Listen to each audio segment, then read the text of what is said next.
Hi, everyone. Welcome to today's Research America webinar. It is our very last for the year. Thank you so much for being on Zoom today. We have the good fortune of speaking with two FDA experts, Stephen Grossman and Brent Del Monte. Steve is the executive director of the Alliance for a Stronger FDA, which brings together patient, consumer, and industry groups to advocate for strong FDA appropriations. Brent Del Monte, a principal at BGR Group, worked deeply on FDA policy issues as an Energy and Commerce Committee staffer and also at BIO. So today's topic is the reauthorization of the Prescription Drug User Fee Act and its medical device counterpart, the Medical Device User Fee Act, or as folks call them, Padufa and Padufa. Every now and then the acronyms change and I always find that confusing. So I just stick with Padufa and Padufa. And as we'll hear, and as I think most of you know, the user fee bills are critical to the day-to-day functioning of the agency. So getting them completed next year is equally critical to patient access to safe and effective drugs and devices. So as always, please type your questions into the Q&A box or chat, and we will do our best to pose them when we get to that portion of today's session. Stephen and Brent, let's get into it. Thank you so much for both joining us. So Steve, the FDA's budget is complicated, confusing. Can you explain where do appropriations and user fees fit in and how are they used differently? Thank you. The FDA budget is, for purposes of discussion, it's about $6 billion. And it's made up of several different components, and each has its own benefits and its own limitations. The five, as I count them, and then I'll go and describe each of them, is it's budget authority, appropriations. That's what the taxpayers provide to FDA. There's medical product user fees, which is the Padufa, GDUFA, and by the way, they change every 5 years. Those don't change, but everybody has to have a unique name. So there's FDAMA and FDARA each cycle, and I don't think we know what the acronym that will go down in history on this one will be. But Steve, so will you be sure, wait, as soon as you get wind of it, will you whisper it to us? You'll let us know the password? Okay, great, thanks. All right, so we have budget authority, which is the taxpayer. We have medical product user fees, Padufa, GDUFA, so the generics, the medical devices, as well as the drugs and biologics, and also biosimilars. There's then the tobacco user fees, which are essentially different than the medical product user fees, and I'll go back and explain that in a second. In addition, FDA gets some money from the 21st Century Cures, although that amount phases down over the latter part of the 9 years, and we're in, I think, year 5 or 6. And then finally, there's no year supplemental, which is not, quote unquote, part of the appropriations process, but which it employs people and it keeps programs going. So we're always interested in how much. For example, FDA did get a slug of supplemental funding for COVID. Okay, going back, budget authority appropriation. That is what most people talk about most years. That's the taxpayer contribution. It's the part that the appropriations committee actively works every year. In 2021, it was about $3.2 billion. One of the things that we've been involved in is advocating for increased resources for FDA. And when we first started 15 years ago, it was 1.6 billion. So we've managed to about double the amount of money that FDA gets from taxpayers. I'd add as well that its mission keeps growing so fast that as much more money as that sounds, it still isn't all the needs that for which funding is needed. The medical product user fees are 5-year agreements between government, FDA, and industry, although there's also a public review process that's important as well. A couple of things features of that. there's always a tendency to talk of user fees as if they are for the benefit of industry. And that really simplifies way too much, because what it really is, it starts with a list of what would FDA like to do more of, for which industry is willing to contribute to the cost. So more reviewers, FDA wants it, industry thinks that's just fine, and so on. And so you have to look at the agreements in terms of how each is cantilevered into suiting needs of both the agency and industry. In a couple of areas where people say there ought to be user fees and they're not, it's largely because industry and FDA do not have a meeting of the minds as to what the agency ought to be doing, for which an additional contribution would be useful. The key here is the agreements are signed for 5 years, and so we're going to do the cycle now. We'll do the cycle again 5 years from now. We did it 5 years ago. The amount of money is set in the agreement for every year of the 5 years. So the appropriation cycle, while the monies need to be appropriated, pretty much when the president's budget request comes down and you see the money for user fees, that's exactly what the appropriations committees will give the FDA. It's never argued. If there's an additional need, it'll get negotiated. But pretty much, once you start the 5 years, the money is set. There's some factors for workload adjustment. There's some factors for inflation adjustment. But it's not an annual process, despite the fact user fees are appropriated each year. The other thing to know about this is that it is, of course, the authorizing committees that set the user fee policies. And so you have a situation where budget authority is 100% the responsibility of appropriators, and user fees are 98% the responsibility of authorizers, although appropriators must in the end come through and actually appropriate the money. Quickly, tobacco user fees. Why do I make them distinct? Because most people say, oh, X amount of money, I believe it's 2.7 billion, goes to user fees. And that really is not a fair representation of the agency. The medical product user fees are about $2 billion. And those, as said, are negotiated every 5 years and reflect a concurrence between FDA and industry. Why are medical product user fees different? They're different because industry does not get a say in what FDA gets to do. And if you think about it, it's kind of laughable that FDA would even think of giving the tobacco industry. The second thing is, unlike the medical product centers, the tobacco center is 100% user fee funded. And so it's not really part of the appropriations process, except sort of ratifying the number. There's no negotiation. And something I talk about a lot through the Alliance is that the tobacco industry, the tobacco user fees, which are about $700 million, skew our vision of the agency. If you say in raw numbers, what is the relationship between user fees and budget authority taxpayer money, it's 52% BA and 48% user fees. And that looks like it's very close to being a 50-50 agency. And you'll hear senators refer to it that way as 55-45 or 50-50. In fact, if you take the user fees, the tobacco user fees out, and the way I phrase it, if you ask what is the percentage of user fees that pay for the traditional food and drug responsibilities of FDA, the answer is it's about 60% budget authority, taxpayer money, about 40% user fees. So now within the agency, there's almost no funding other than a budget authority in food, and in some parts of CEDAR and CBER, the percentage that's user fee funded can be as much as 70%.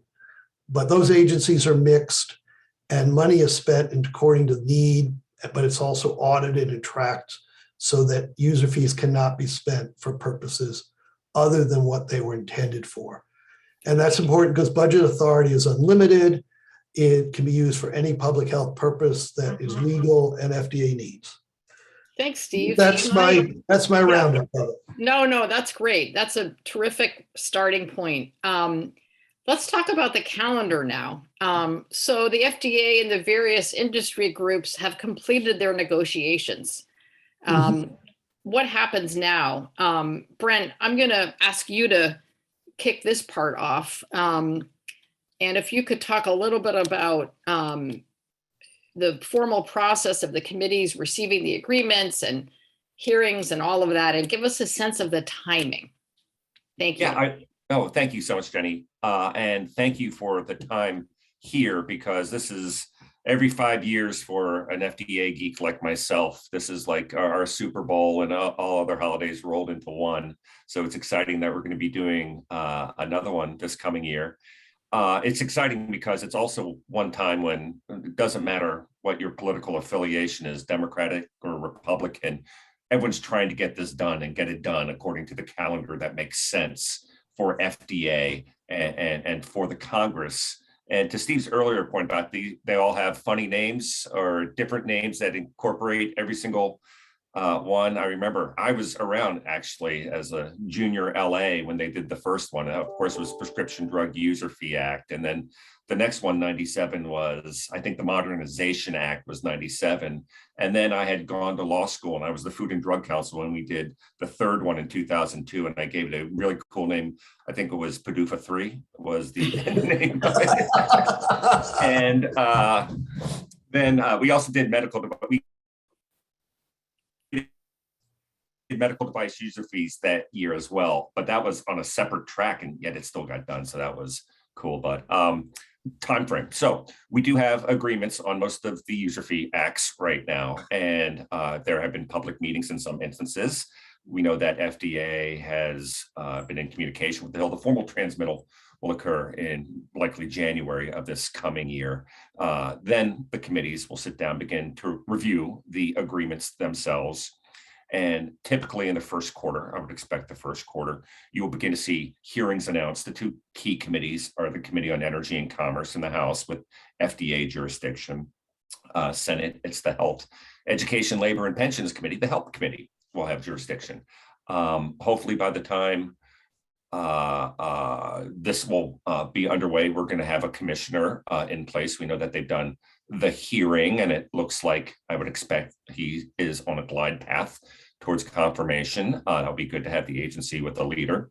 And then you will see whether it be one hearing per side or maybe a couple hearings per side. You can mix and match. You may want to do different center directors at one hearing, maybe split them up, and you're going to have a stakeholder input, but there will be hearings on the agreement in the first quarter of the year. And that's when the fun really begins to putting together the actual agreement. There is the agreement which has been negotiated between FDA and industry stakeholders. And that is the agreement itself. But given that this is a vehicle which will be moving towards enactment, and we can almost guarantee enactment because it is such an important program, you're going to see folks want to add certain policy ideas to the agreements, things that they think make sense since you have a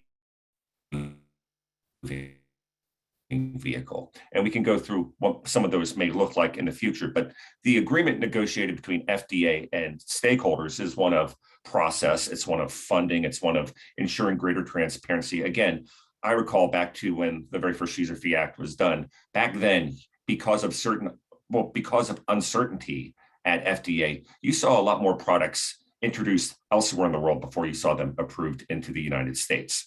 And now we have a process with timelines associated with it, with FDA getting more of the resources that they need to provide predictable, transparent reviews that you now see frequently. American patients benefit first from new therapies, new devices, and the like. And that's fantastic. It's exactly what we want to see done.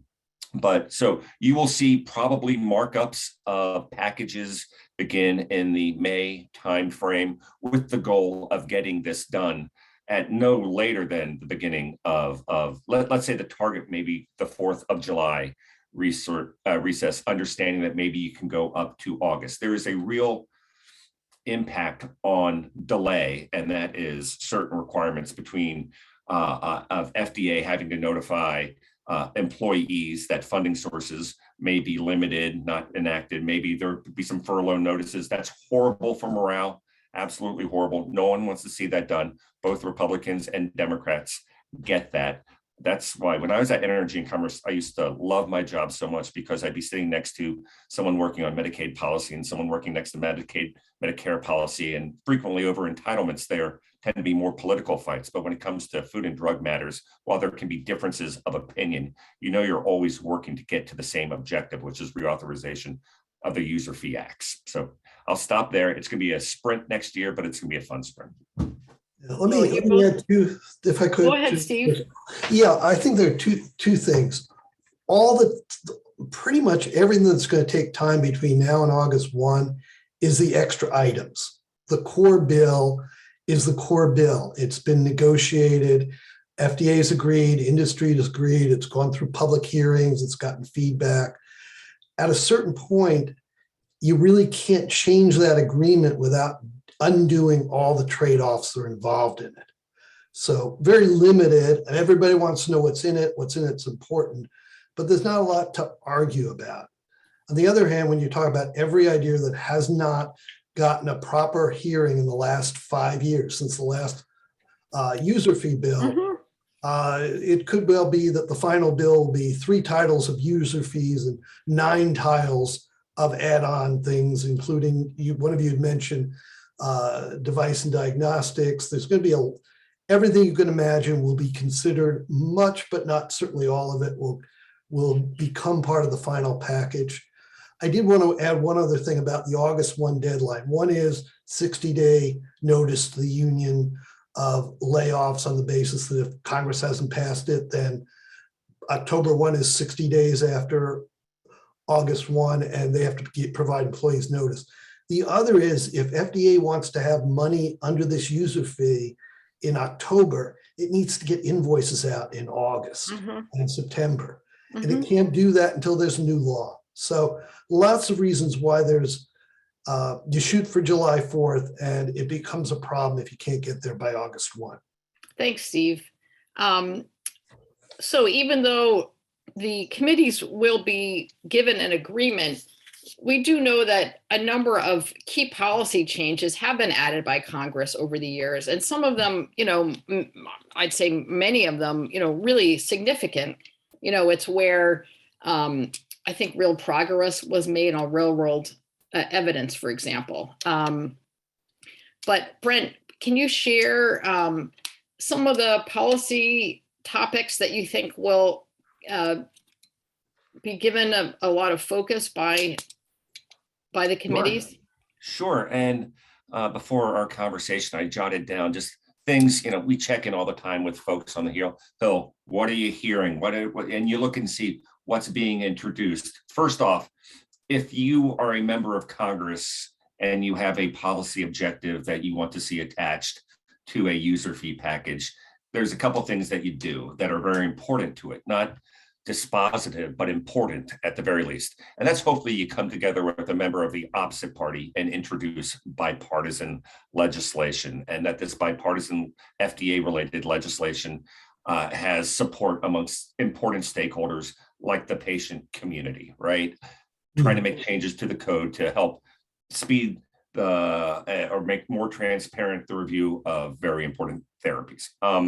So you don't have to, it's important to see bipartisan support, bicameral support as well, and get that bill introduced in time so that you can begin to socialize what it is that you are doing. And it's also, of course, important to have the support of the chairwoman or chairman and the ranking member in this effort, and not be seen as someone trying to frustrate or complicate the process.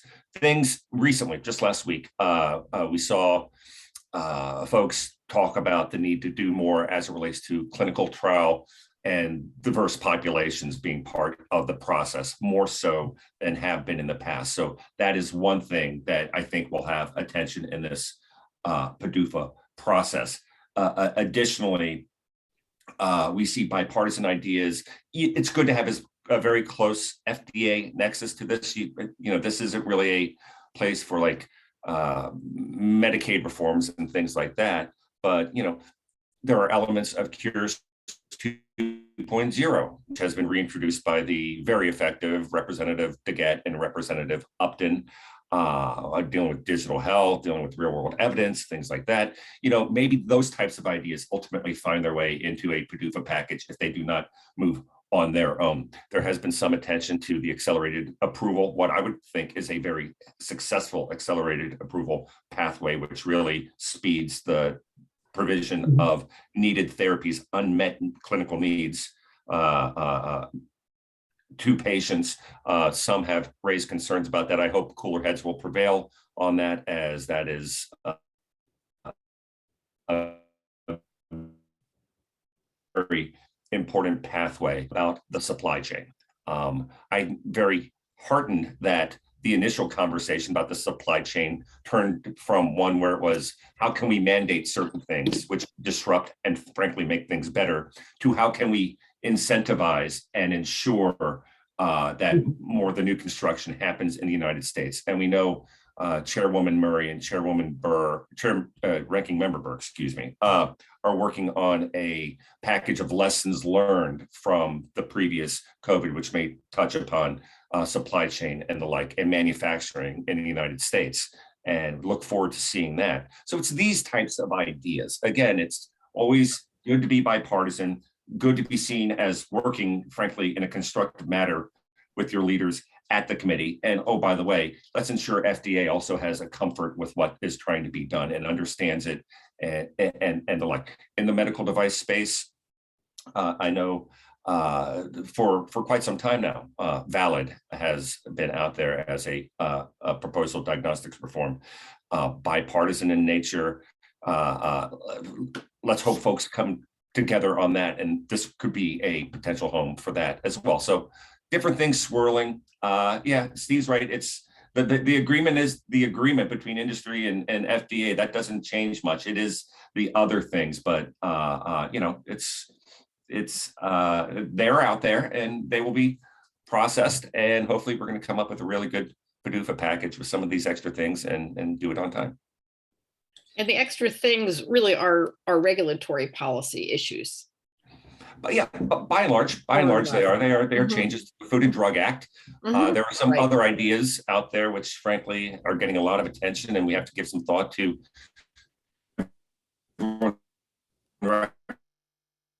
Recognizes antimicrobial resistance during the pandemic. We see bipartisan, bicameral introduction there. Is that something that gets a look at during this process? You broke up a bit, Brent. Were you talking about the Pasteur Act? Yes. Okay. Pasteur. I'm sorry if I broke up. That's okay. Yeah, that's something that's out there, bipartisan, bicameral. Maybe folks say it doesn't have a direct nexus. I would argue that during this time where pandemic has made things so much worse, maybe this is something that could be considered for this package. But again, the types of things I'm mentioning have been out there in the press, and I would expect them to bubble up during I'm not predicting success or failure on any of these. These are just things that you hear and things that folks on the Hill hear. Thanks, Brent. Steve, did I see you wave your hand? I wanted to sort of make a point about what's in the core agreement and all the different things that can come up in the other part. The core agreement is about resources, it's about capacity, it's about process. And the non-core part, the add-ons, those can get into regulatory policy. They can, a user fee agreement can never change standards, for instance. But there's nothing that prevents Congress from using the other titles. And then somebody might say, oh, the user fee agreement changed the standard. No, it did. It was other parts of the bill. Now, that said, there's one, I wanted to bring everybody's attention to the fact that the patient-directed, the part where patients become more involved in drug design. Now, that did come out of the 2012 user fee agreement. So there's room for new ideas in the user fees. They just can't create new standards. That's a helpful distinction. Thank you. Yeah, patient-focused drug development. Yes. So there may be, no, that's okay. So we're hearing that people may go in and do some things in that important program. Terrific. So I think we are ready to pivot to questions. I'm going to ask my colleague Anna to join us. Yes, happy to, Jenny. Just as a reminder to folks, please feel free to put your questions in the Q&A box or the chat, and we will do our best to ask them. So Stephen and Brent, one question that has come in, other than the committee chairs and ranking members, which members do you see playing a major role in crafting these bills? Well, I'll start with clearly on the House side, Chairwoman, Subcommittee Chairwoman Anna Eshoo is going to play a large role in this, as will Ranking Member Brett Guthrie at the House Energy and Commerce Committee. They will shepherd this bill through their subcommittee, so their ideas, their fingerprints will be on this. On the Senate, clearly every senator is important, and every senator with an idea will be heard from. It's primarily on the Energy and Commerce side. It will be the Health Subcommittee. That's where you find the people who have self-selected to be really interested in healthcare. And so you will see most of the thoughts and ideas come from such members there, with more importance given to, of course, Ms. Eshoo and Mr. Guthrie. Senate side, this will be a full committee markup, I suspect, at the Health Committee, where, it always has been, if I recall. And so all senators will on that committee. Yeah, I think the way I would look at it is, if I had, which may be the reason the person asked it, which is if they have something they'd like to see in this legislation, how should they approach Congress to get it in? And I would say that obviously you want to get champion. It'd be great if you can get Ms. Eshoo, Mr. Guthrie, et cetera, but pretty much, at least within the committee, there's room for anybody with a good idea to come forward and say, this is important to me and here's why, and at least get an initial look at whether or not the idea has merit. And so if you can't get to anyone who is more of a central player here, don't give up. It is a committee bill in many ways that goes beyond just the power players. And in the Senate side, that's just more true, because that's always more true in the Senate. That is true. Thank you for that. So another question that has come in, some senators. But Energy and Commerce, as I mentioned. No, please go ahead. Go ahead. Okay. So this person has asked the question. They have said some senators have made the argument or have raised the idea that increasing user fees decreases oversight of the FDA. And this person was curious as to your thoughts about that possibility or that suggestion, excuse me. I don't, that has not been the experience that I've witnessed. Obviously, I think user fees have worked out very well in terms of getting FDA some of the resources that they need to do the job that they do, irrespective of whether it's a ultimate approval or a complete response letter asking you to, not saying approval. It just enables FDA to function better on behalf of the American public and the patient community. I know Congress, through many different committees, but certainly Health and Energy and Commerce, retains oversight over the agency. I think they've done a good job both during the good and the bad times at the agency with different things which have occurred over the year, whether it be compounding or frankly, congratulating the agency for their really good approval system now. So I don't think it diminishes, user fees diminish, and I don't think it makes FDA beholden in any way to industry. I think it was a really good idea nearly 30 years ago when they first started this program, and I think it continues to be a good idea. If I can also jump in, one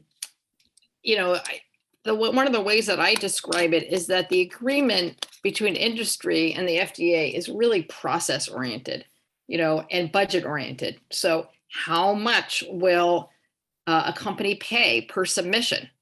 if it's a PMA, how much do they pay? If it's an IVD, et cetera. So there's that.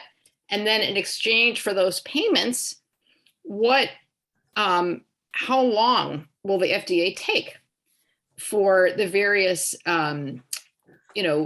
decisions that need to be made along the way? So it's really much more around the how than the what.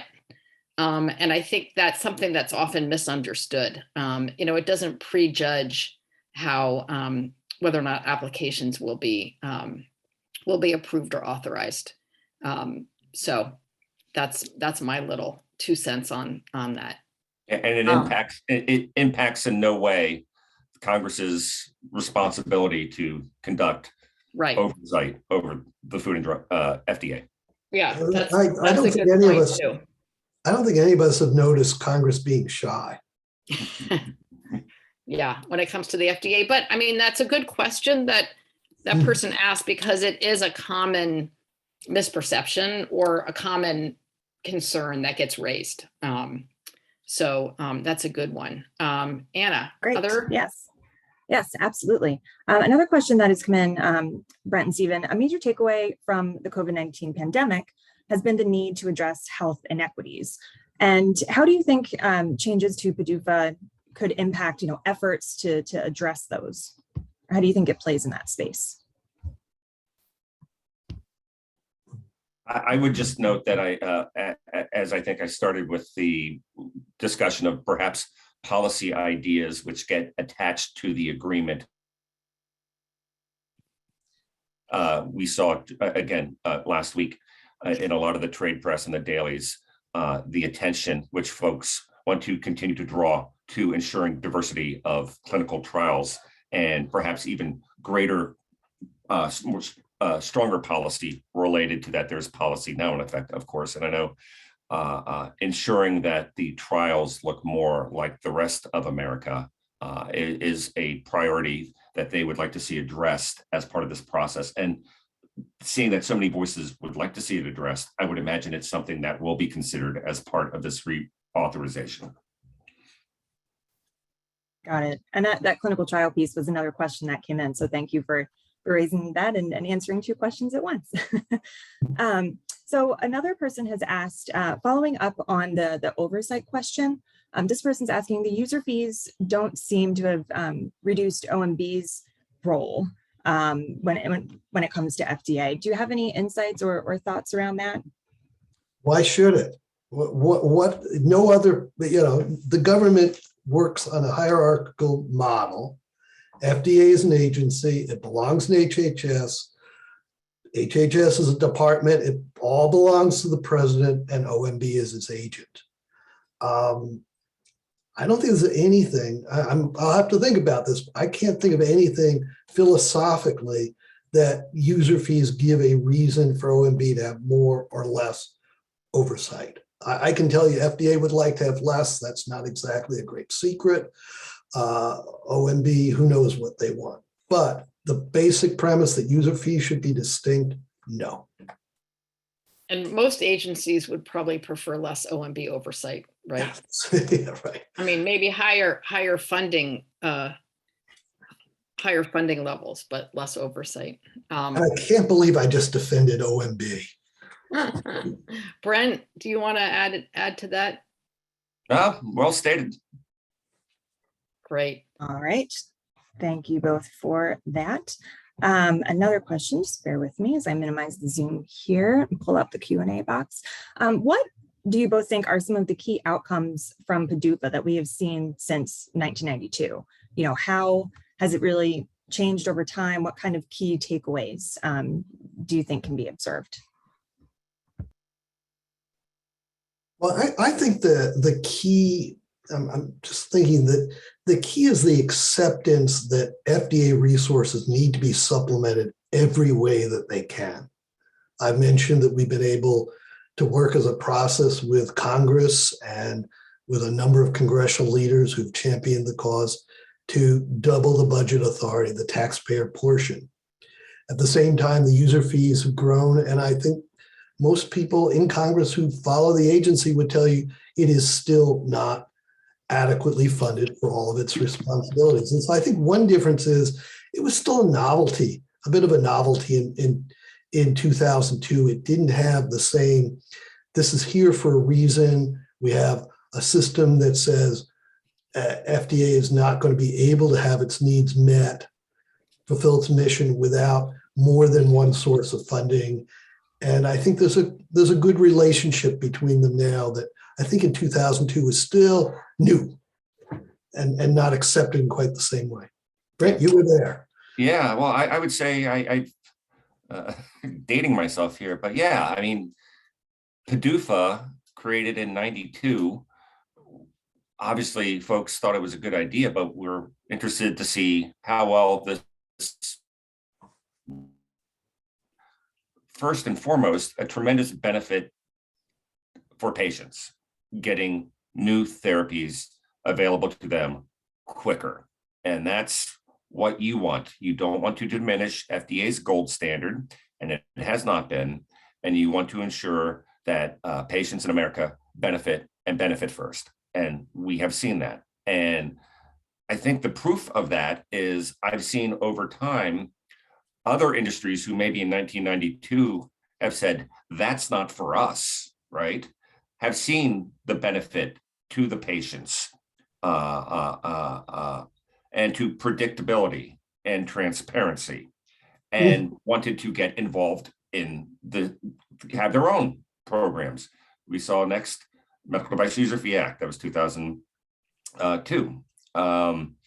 Then we saw, I guess the next one, the generics have been next, or yeah, the generics have been next. And then, biosimilars, of course, now have a user fee, and animal drugs and animal generic drugs, different timetable, they have their user fee acts. So the fact of the matter is these user fee acts work, and they work for the benefit of American patients, and they work for the benefit of having a clear understanding of FDA, and they work for the benefit of FDA just in terms of, to the best of their ability, capably resourcing their very important role in the public health.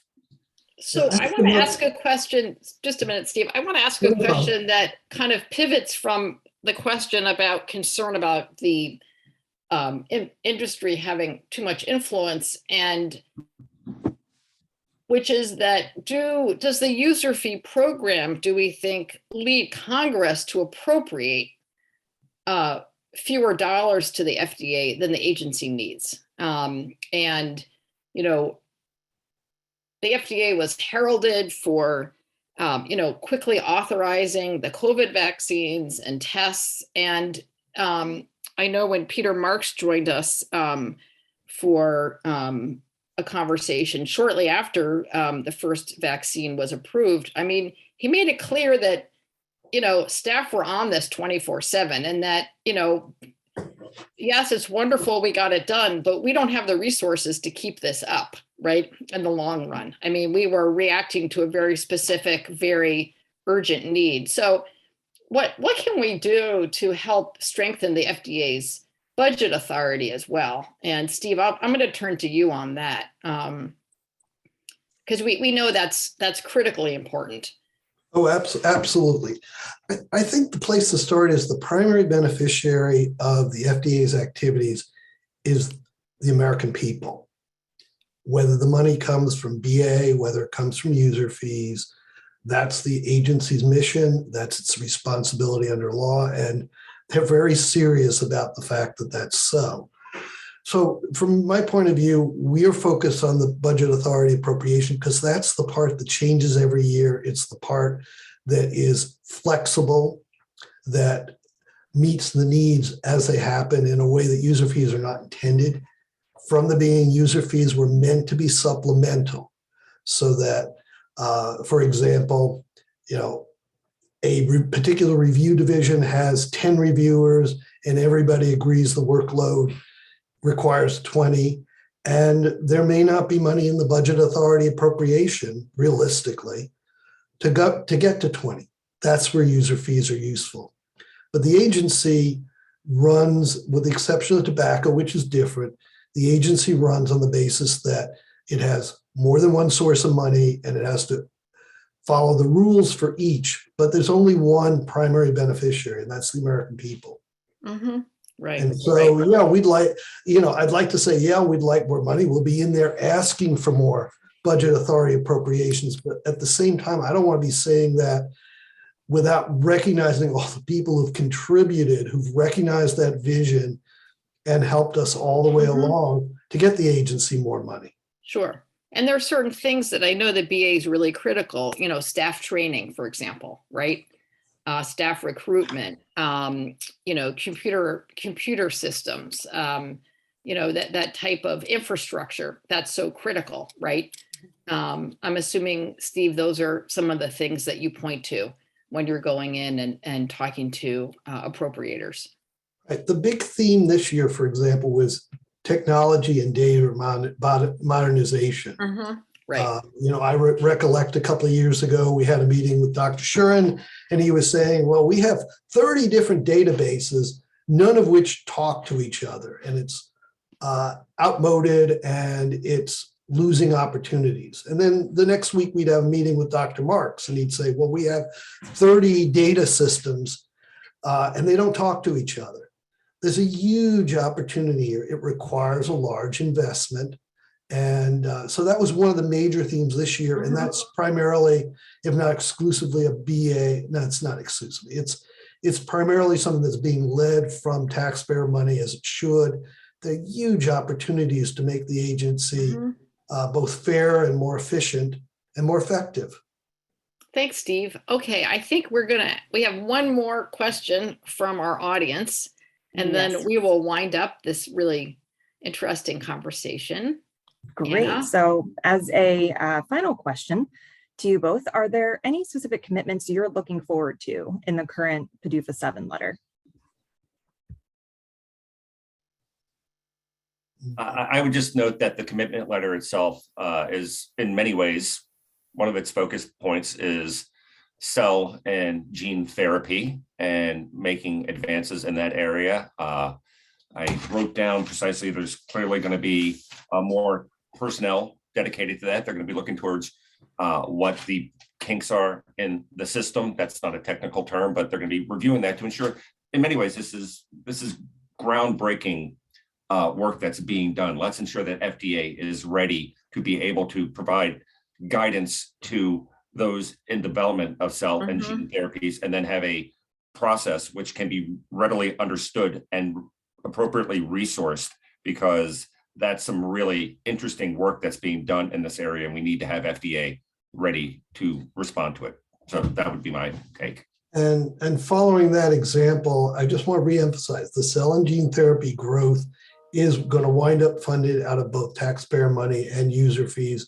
because the need is so great and it's growing so fast, and it's not supposed to be funded out of one or the other source. It's supposed to be funds available to meet the needs of the agency, in turn to meet the needs of the American people. Cell and gene therapy is hot for a reason, and we all want to see it have the resources they need. That's great. I mean, the FDA, as innovations occur in the life sciences and in the medical devices space, the agency has to get up to speed and get trained and devote resources to being able to provide proper oversight. Well, this is a really great conversation. A little wonky maybe for our last one of the year, and everyone's thinking about holiday, but actually we really wanted to do this because we know when folks come back in January, it's going to be full steam ahead. And you've given me, I know, and hopefully others, a really good handle on how things are going to fall out and some of the top issues, and also, how we can be engaged. So thank you both for your time. I'm just going to close here. This is, as I said, our last Alliance member meeting for 2021. And I just want to thank those on the Zoom for joining us each week, for the advocacy work that we do together, and also for your nonstop efforts to support medical and health research. If your organization's not yet a Research America member, get in touch. Please join us. Stay tuned for announcements in the near future about our Alliance member meetings in January. And most importantly, have a happy and healthy holiday season. And we look forward to seeing you in 2022. Thanks so much.